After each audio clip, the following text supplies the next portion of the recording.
গোলাবারুদের গন্ধে মধ্যপ্রাচ্যে আকাশ যেন এখন গম্ভীর হয়ে আছে। প্রতিনিয়ত বিস্ফোরণের শব্দে আর ধ্বংসস্তূপের মধ্য দিয়ে দীর্ঘ হচ্ছে লাশের মিছিল। মৃত্যুপুরীতে পরিণত হওয়া এই ভূখণ্ডের চিত্র দেখে আন্তর্জাতিক মহলে বাড়ছে উদ্বেগ ও উৎকণ্ঠা, বিশেষ করে বেসামরিক মানুষের নিরাপত্তা নিয়ে। এই প্রেক্ষাপটে যুক্তরাষ্ট্রভিত্তিক ইরানি মানবাধিকার সংস্থা human rights activities news agency HRANA এক বিবৃতিতে সাম্প্রতিক গবেষণা ও তথ্য বিশ্লেষণের ফল প্রকাশ করেছে। তারা জানায় 28 ফেব্রুয়ারি থেকে 3 মার্চ পর্যন্ত 4 দিনে ইরান জুড়ে ব্যাপক বিমান হামলা চালানো হয়। এই সময় মার্কিন ও ইসরায়েলি বিমান বাহিনী শত শত রাউন্ড বোমা নিক্ষেপ করে, যার আঘাত পড়ে সামরিক স্থাপনার পাশাপাশি হাসপাতাল, স্বাস্থ্যকেন্দ্র ও আবাসিক এলাকায়। বিসওয়াক্স আর ভিটামিন ই সমৃদ্ধ স্কোয়ারের ময়শ্চারাইজিং মেরি লিপ কেয়ার, এবার হাসুন প্রাণ খুলে।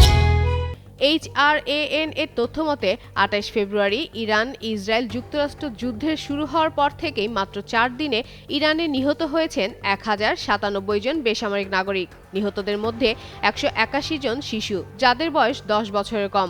একই সময় আহত হয়েছেন অন্তত 5402 জন, তাদের মধ্যেও রয়েছে কমপক্ষে 100 জন শিশু। নিহত ও আহতের সংখ্যা নিয়ে বিভিন্ন উৎস থেকে তথ্য আসছে উল্লেখ করে HRANA বলছে, সেসব তথ্য যাচাই বাছাই কাজ এখনো চলমান। তবে পরিস্থিতির ভয়াবহতা দিন দিন স্পষ্ট হয়ে উঠছে, আর এর প্রধান ভুক্তভোগী হয়ে উঠছেন সাধারণ মানুষ।